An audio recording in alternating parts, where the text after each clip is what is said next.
Hey everybody, this is herculespetix, founder, curator, docent, and gift shop employee of the herculespetix Academy of Comic Book Studies.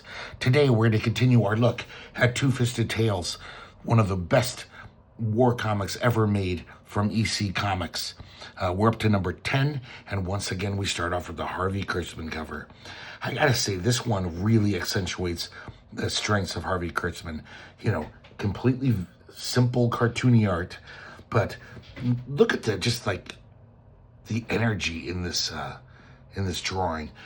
We see an American Jeep, and it's crashing through a North Korean roadblock. I noticed that. See the roadblock material here. Harvey Kurtzman, just using the coloring, there's no ink lines here. He made like these vibration lines all around these pieces. Well, here's some ink lines, but here's just color. And it gives it this like vibrational quality where you can almost feel like this shit is just going, you know, like just exploding basically from the force of the Jeep hitting it. Really amazing cover, and just Harvey Kurtzman amazes me how he just seems to understand like how to make things look kinetic and just so full of energy, but with the simplest of lines. I mean, there's barely any, you know, like cross-hatching or whatever, you know, like shading that most artists would do. You know, it's not like great illustration technically, but man, it does the job. It packs a wallop. So we start off with Luck, penciled by John Severin, inked by Bill Elder. Once again, all the stories in this issue are written by Harvey Kurtzman. So this one is interesting. It starts off with the narrator saying, well, it sounds like it's probably Harvey Kurtzman, the editor's voice, saying, "We were at an army hospital the other day talking to some soldiers who just got back from Korea. In the course of our talk, we picked up a story that hit us pretty hard. So we're going to tell it to you right now. We'll call the story Luck." And, you know, a lot of comic writers would use something like this to give their comic a false sense of veracity, you know. But Harvey Kurtzman, I don't doubt him. He did so much research for this comic. He would ask the Navy to let him go down in a nuclear-powered sub so he could do research on how subs look like on the inside. He really went overboard and spent a lot of time. So I do not doubt that he actually did go to a veterans hospital and, interview these guys. The story is pretty amazing that guys would do this. So we start off with this crazy tableau here. We see an American troop. Most of them are hiding behind a trench, and one of them is just standing while the Koreans are just shooting at him. And he's just basically taunting them. He's all like, "You couldn't hit the side of a barn with a beanbag. Come on. Miss me again. Get yourself a pair of glasses." This is nuts. You're like, what is he doing? And it doesn't seem like his fellow soldiers are trying to stop him. And then finally one of his fellow soldiers says, "Get down, Lieutenant. We've spotted him." He jumps behind the trench, and the rest of the troop massacres this North Korean soldier with lots of great Ben Oda sound effects. And one of his buddies says, "Gosh, Sergeant, you got to be more careful." And the lieutenant says, "Well, can you suggest a better way to find snipers?" And so he says, "All right, man, move." And then all of a sudden, another sniper shoots at him. He's just laughing. It's like he's doing a little jig to avoid it. And so once again, he comes out of the trench, smoking his cigar, just saying, "Come on, guys. That's it. Keep firing. Now I see you." And so once again, he tells his guys, he says, "Fire at that tree in the distance there." Oh man, look at this great panel of Ben Oda sound effects. This to me is so appealing to the eye. Just, you know, this crazy cacophony. And he was right. We see a North Korean soldier fall out of the tree dead. I just can't believe a guy would do this and like live longer than 10 minutes in Korea. It's crazy. I mean, I guess his buddies think he's crazy too. They're just like, I don't know how you do it, Lieutenant. That's nuts.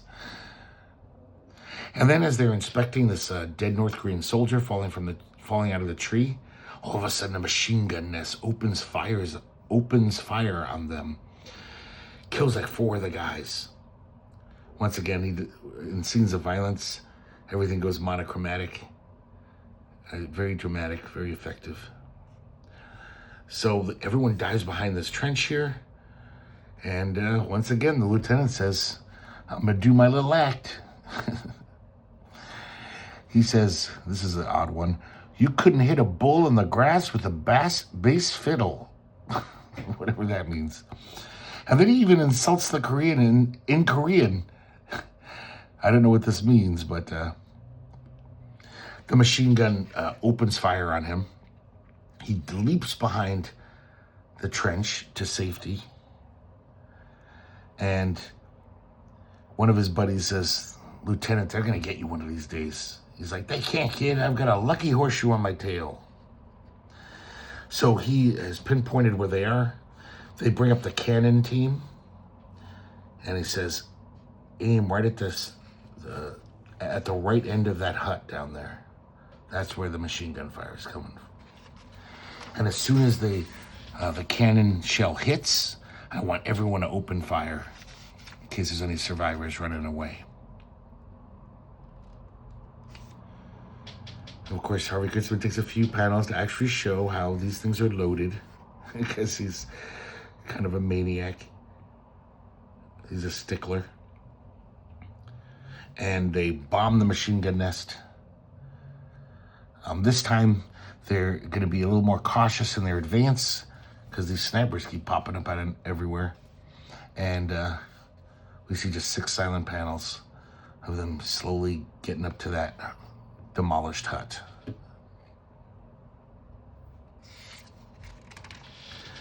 The lieutenant brags once again, "I could stand up there all day. They'd never hit me, as long as I keep taunting them."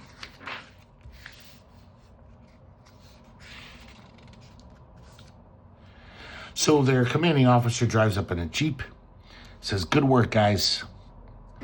And he commends the lieutenant for his great method of locating snipers. Once again, he's like, as long as I dared him to shoot me, I'll never get hit. And then right then, one of the North Korean soldiers, who isn't quite dead from this demolished hut, he shoots the lieutenant right in the back.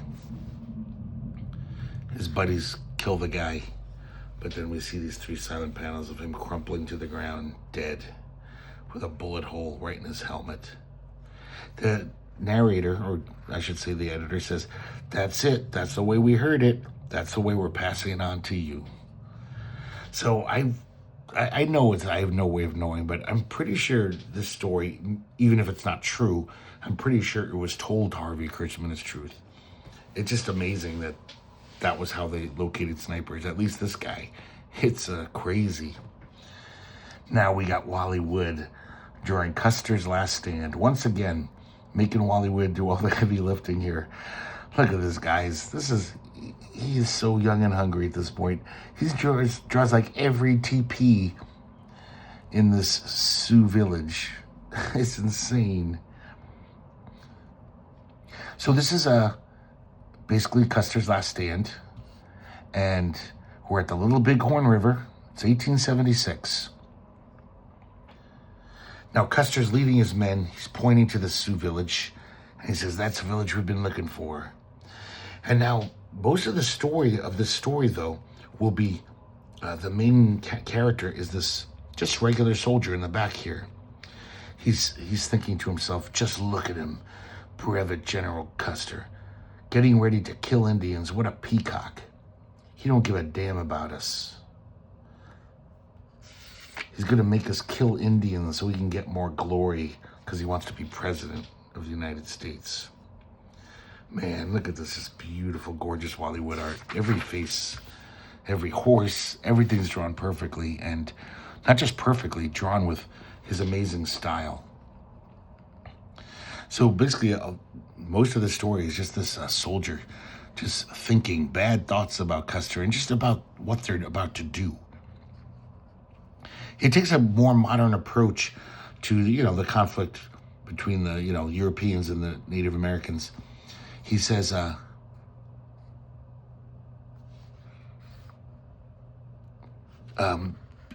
basically, he's thinking about how they were supposed to wait for two other armies to meet up with them so they could all attack together, but Custer wanted all the glory. So he's not going to wait for the army to send reinforcements. They're just going to attack. Here's what I meant earlier about like kind of a more modern take on what the Europeans did to the Indians. He says, God forgive me for the sinning I'll do today. We've got no God-given right to kill the poor red men. We've broken their treaties again and again. We've killed their women and children, and now we're going to do it again. This is really just kind of, I mean, in the 50s, there was probably like 200 Western comics. I don't think any of them had this viewpoint. And there was probably just as many movies and TV shows, all that shit. And, this was a rare viewpoint back then. So I guess they're kicking up some dust. He puts on his red checkered bandana that his sweetheart sent him from back home. It smells like her perfume. She, I guess, perfumed it up. He feels really homesick. And you just get the sense that he's just like, I do not want to be here. This is stupid and evil and wrong. So now Custer's leading his men down to attack the village. And then right then, we see our main character think, thunderation, Lord Almighty, here come all the Indians in North America. It's not, but it looks like it. Look at Wally Wood just drawing this. It looks like thousands of soldiers. They're totally outnumbered. And so they're instantly on the retreat. So Custer, one by one, basically orders one, lieutenant and his men to like, okay, you guard our retreat. We're going to leave you here, and you fight off the Indians as well as you can. It's basically just a death sentence. The Indians just swarm over all of these regiments. Each one by one, Custer keeps leaving another regiment behind to cover their retreat, and they just are massacred. Every time he looks back, he's just sees the Sioux just like doing unspeakable things to these soldiers, and he just thinks to himself, oh man, they won't take me alive. I won't let them take me alive. It's funny that this panel looks like Rand Holmes, who spent his whole career trying to draw like Wally Wood, but this actually looks more like Rand Holmes than Wally Wood. So the whole time he's thinking, they'll never get me. He's terrified. So finally, the last little group of them, they made it to the top of this hill. They got the high ground. The bugle sounds, which means dismount your horses. This is going to be our last stand. So we see them on this little rocky outcropping up here, and Custer orders them to shoot their horses. So it's like, we're pretty much done here. But they're going to fight for their lives until the last man standing. The whole time he's hoping that these other armies will show up that were supposed to reinforce them. That would have reinforced them if Custer wasn't such a vainglorious turd. He's shot in the leg by an arrow. And when he sees Custer finally get shot, he rejoices. He's like, I'm glad he's dead. He's killed. And then as he realizes he's dead. He's a dead man pretty soon. He can't stop thinking about his girlfriend, Mary, his sweetheart. And thinking about his family. thinking how much he would love to just see them once more. He'd give anything. And now these Sioux approach him, and he's just thinking the whole time, I'm gonna die, I'm gonna die, I'm gonna die. And then off camera, he gets an arrow in the head. It looks like the face. It's kind of weird. When he dies, he just goes, oh. That's his last words. In fact, that's the first word he said, or at least sound he's made the whole story. It's all been his thought balloons. Now we see the victorious Sioux milling around the dead, and they're taking prizes and basically looting the bodies. And as the Sioux ride off, we see one of them is wearing the soldier's red checkered bandana. God, this art is beautiful. Love me some Wally Wood. We got the letter pages, the fine arts page, and now we have D-Day, a solo art piece by John Severin, penciling and inking. I gotta say, this is one of my finally a story in Two Fisted Tales. I'm almost relieved that there's a story that's not that great. In fact, it's not good. This is a weird little, not even a story. It's I don't know. This is like finally, after 10 issues, I'm like, I would edit this out. I mean, of course, it's got some nice John Severin work. And this is just about the landing on D-Day, the famous battle that started the dominoes falling for the Nazis in the Axis. So the narrator informs us that the Rangers are coming. Keeps repeating it, the Rangers are coming. The invasion is on and the Rangers are coming. We see one of these, I don't know, PT boats, whatever they're called.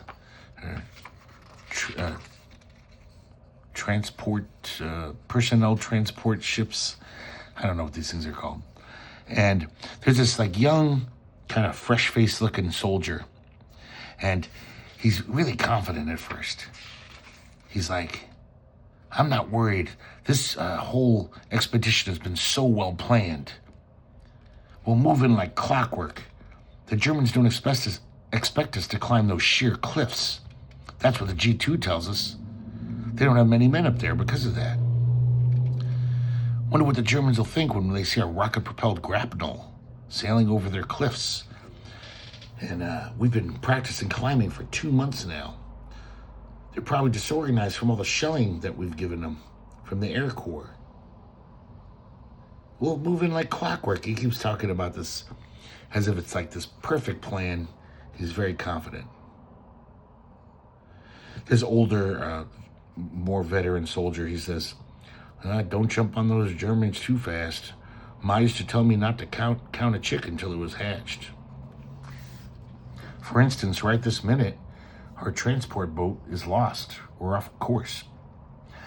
And so now this young guy is just like, what? That's going to mess up the whole plan. Everything will be fouled up. And what's going on here? The water is overflowing the boat. All my stuff's getting wet. My ammunition. So he's realizing that, there's never a perfect plan. Look at Severin's art here in these panels. I don't know what's going on. I don't think I've ever seen Severin draw like this. And it's not a good thing. It's kind of weird. I probably wouldn't guess this was John Severin if I didn't know. So now the young kid is starting to get scared. He was relying on this perfect plan to work without a hitch. And now he's realizing, things can go wrong. Maybe even more things can go wrong. And then he starts getting seasick. That's another thing that's, not accounted for in these perfectly executed plans by the brass. So they fire these rockets, which have these kind of like weird little ladders on them. And they didn't account for these grappling ropes to be soaked wet. They were too heavy for the rockets to lift them over the cliff. Only one of the ladders made it up the cliff out of like 6, it looks like.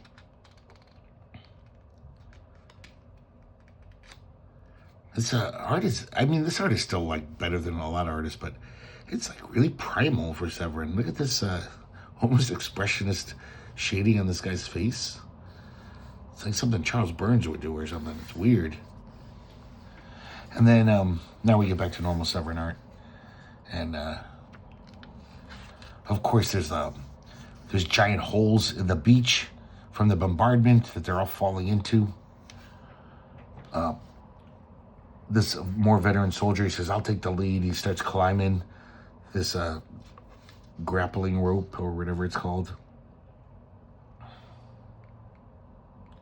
And the thing comes out. I guess it didn't lodge well enough at the top of the cliff. So now they've just got to use a normal rope. And, the thing's soaking wet, so it's slippery. This guy's hands are covered in mud. He's like, I'm not going to make it. I keep slipping. But he makes it. And the other guys make it. And the veteran soldier tells the young kid, he says, it didn't work out like it did in the plans, but we're here. Which all goes to show, Corporal, you always have to allow for the unforeseeable. We're through with the sailing and bailing, the swimming and climbing. Now let's get on with the fighting. So to me, this is like barely a story. It's almost like Harvey Kurtzman just wanted to have this lesson, teach us this moral that you always have to allow for the unforeseeable. And I don't know, there's no drama in it really. They're not even being fired at all. It's just like no one's there. And it's just about them trying to scale this cliff and overcome all of these little annoying obstacles and stuff. I just didn't really dig it. But you know what? It was kind of interesting just seeing all this stuff that the military does when they, during D-Day. But yeah, it's strange in Two-Fisted Tales to find a comic that I'm just like not thrilled with, because I was running out of adjectives, superlatives to describe these comics. But now we're back in good form here. This one's called Jeep, and it's drawn by Jack Davis, as you could probably tell. So we see this wounded guy. He said he's talking to himself, saying that Jeep ain't gonna start, not in 100 years. Another soldier is trying to get this Jeep to start. The engine won't turn over. The only man that can start the Jeep is lying on the ground getting plasma. The Jeep won't work for anyone else. The Jeep's like a puppy dog for his master. The young kid getting plasma. So now we flash back, like most of these stories do. And this narrator guy, he remembers when this new Jeep came, spanking new, right out of off the factory floor. This young kid was assigned to be the driver. And this is the same guy who's getting plasma. He's fresh from the Reppel-Deppel, whatever that is. And his name's Fisher. And Fisher's totally excited. He's obviously a gearhead. He's just like, oh my God, this Jeep's brand new. There's no mileage even registered on it. He loves this thing right off the bat. So they go to pick up this captain. He's going to drive them around. The captain says, careful, there's guerrillas operating in this countryside. And then they come to a roadblock. The captain says, hold it up. Hold it up. But the Jeep barrels right through the roadblock. This is the cover scene. And all of a sudden, this machine gun fire comes down on them. And they fire back and take out the machine gun nest. So they're all safe and sound now. The captain says, they had a machine gun up there. We didn't even know. And then they commend Fisher. They're like, good work, kid. Quick thinking. I didn't think we could crash through that roadblock. If you hadn't have done that, we would have been sitting ducks there. I won't forget this. And it turns out, though, the kid didn't even mean to do it. The accelerator had jammed. He was going to stop, but he couldn't. So just by luck, he ended up making good. So as the days and weeks pass, he becomes really close to this Jeep. He even like gives her a name, Catherine, paints it on the front. And he, maintains the engine like a kitten. He takes care of it. So now he's hauling these supplies around, doing his job, picking up supplies, delivering supplies. And then one day while he's doing this stuff, the engine won't start in his Jeep. And there's a Jeep behind him, and they're like, "What's the holdup? Come on." We're not going to wait. And they pull around them, and they run right into a landmine that was right in the road. So once again, he lucks out, because he would have driven over that mine if the Jeep hadn't conked out, almost like the Jeep was trying to save him. This narrator says that Jeep had an instinct. That Jeep knew the road was mine. The Jeep was alive.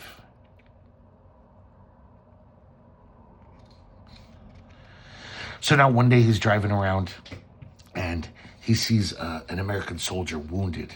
He stops the Jeep. He runs out to help him. And,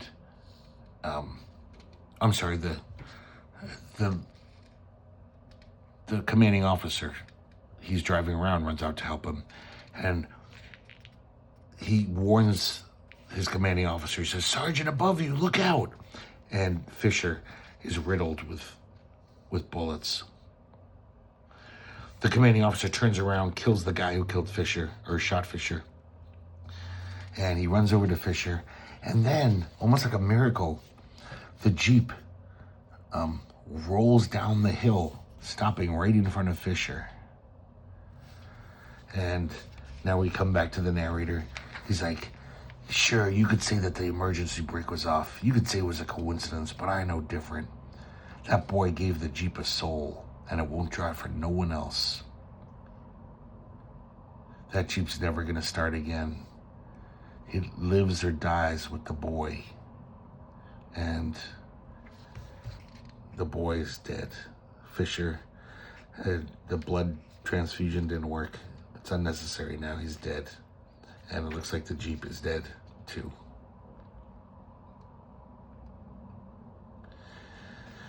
A soldier was trying to start a stalled Jeep, and soon, with the repeated drain, the Jeep's electrical power waned, then failed. All was still. Yeah, don't read these comics looking for a good time, guys. Most of these comics are pretty downers. They're not the feel-good hits of the summer, that's for sure. So there you go, guys. Two-Fisted Tales, number 10. Another great issue, even though, for once, there was actually a little flaw. There's a fly in the ointment and a flaw in the diamond. I don't know why I'm trying to make stupid analogies like this, but you get the idea. But still, fucking amazing stuff all around. It's these Two-Fisted Tales are amazing. So hopefully next time there won't be a third turd story in the comic. I doubt there will be. I was pretty surprised to actually see a not good comic in Two-Fisted Tales, because it's rare.